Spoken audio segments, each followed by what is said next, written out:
Guy. Bill. 1, 2, 3. Check. Bill. Two L's. Let's go. Okay. So, let's go. I'll keep it tight. Let's go. 60 seconds. Here we go, guys. The day of our lives, right here, right now.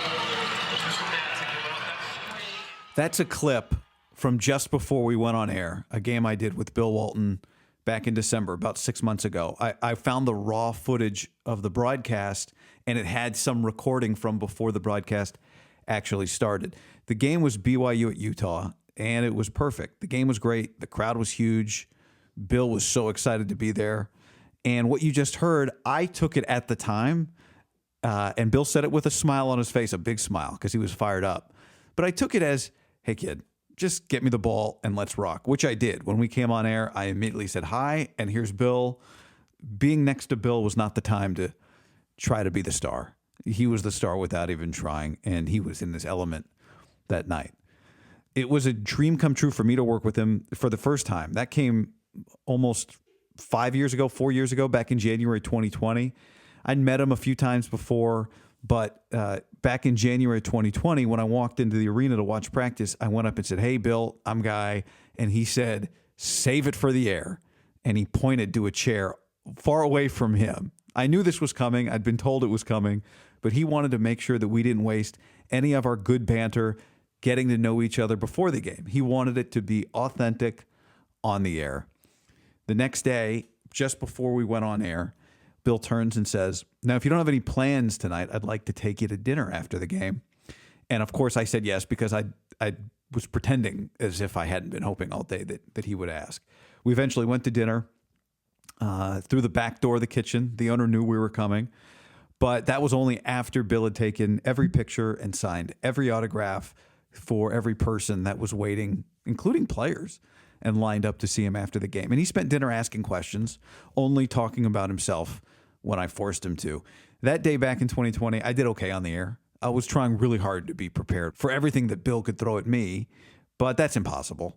The lesson that day was the same lesson that Paul Rudd's character, Kunu, tells Jason Segel's character, Peter Bretter, in one of my favorite movies, Forgetting Sarah Marshall, which is just do less, try less. That's the thing that I really learned that Bill did. It was this incredible combination. He was trying his best all the time. The way he prepared for these broadcasts was incredible, but also not trying at all, just being himself. People always ask me about that. Like, what was it like? And to be clear, I am the millionth most qualified person to talk about this. I'm at the bottom of the list of people that knew him well. But what I always tell people is that I've never been with a person that prepares like him. He does it by talking to people. That was a superpower. He'd want to know everybody's name, the trainer's name, the assistant trainer's name. He took so many notes. When he knew a player's mom and dad's names, it was because he'd asked the player. Maybe he'd talked to the parents before the game. And he had this gorgeous handwriting. I mean, absolutely beautiful. It was like if you saw John Hancock's signature. If you can't picture it, I'm sure you can, but Google John Hancock's signature, the big J, a swoop of the K at the end. That was Bill's handwriting. It was gorgeous. And he had this clipboard that he carried with him. And on the clipboard was this printed photo of Cortez Walton.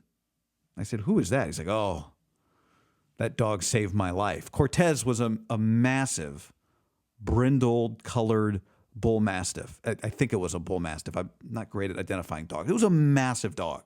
I mean, of course, Bill needed a massive dog. He was a massive man. When we worked together a few months ago, that clip you just heard, it was the same, except we talked much more before the game this time. Bill was dealing with a slight cold and was trying not to strain his voice because he'd worked several days already that week doing games, so we had to skip dinner. He must have apologized 5 times for not being able to go out to dinner. But because of his work ethic, I got to spend hours with him anyway. The day before the game, both teams practiced in the gym. He was at both practices.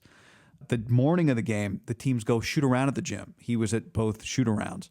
Because he was a little congested, the head trainer for Utah, Trevor Jameson, brought us this bottle of peppermint essential oils, and you would dab it on your hand, like between your thumb and your index finger on the back of your hand, and then just smell it. It looked questionable, but it would immediately open up your nasal passages. So Bill made sure we had those for the game, and right before the air, he gave me a fist bump with the essential oil on his hand, and immediately we both did that. And I said, can you imagine what we look like to people? But we had full capacity of nasal passages that day. So a few weeks later, I got a package of a bunch of those essential oils sent to me from Utah. And a couple days after that, Bill called and said, hey, I just got all these oils. I said, yeah, me too. He said, this is great. And then we talked for probably 10, 15 minutes, him just asking what was going on. And you may already know how he ended that conversation. The same thing he said to everybody. Thank you for my life, which was such a sweet thing to say. And he would say it to people that he just met. And I'm sure people that he known for his whole life. One thing about him was he was an incredible storyteller. If you watched him on TV, you knew this. And his mind was sharp, sharp, sharp, sharp, sharp. But he didn't go out of his way to talk about himself. He'd had an incredible life that I won't even begin to try and summarize here.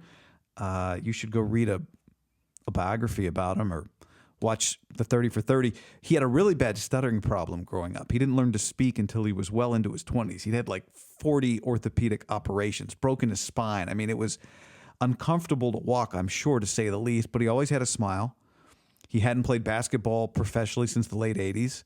But when we'd be on the floor before a game or at a practice, players would line up just to say hi and to shake his hand. And he loved it. He gave everybody time. It was inspiring to watch. Like I said, I'm not the authority here.